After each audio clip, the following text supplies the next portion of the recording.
And but then the shift happened by falling in love with my child. And really, for me, I think the main insight I got through this, learning to be, learning to be selfless instead of being self-absorbed, which I definitely was, a very self-absorbed person, I would consider myself.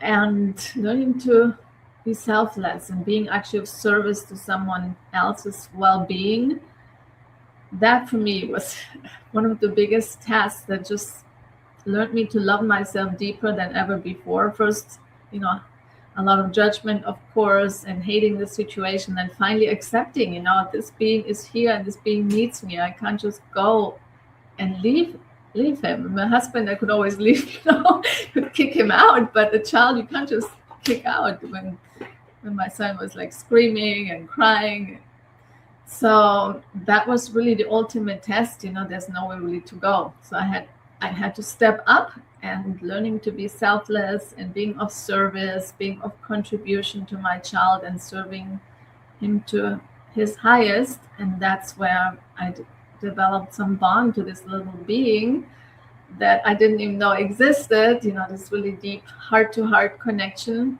and feeling at one with this little being that is part of me. So overall, it was a very beautiful journey, but it was very difficult at first. But ultimately, like with anything, we have to be, when we get really tested and we can't get so uncomfortable in the situation, then by accepting, and that's when we open, and that's when the heart really opened. And I experienced connections I have not really felt with anyone.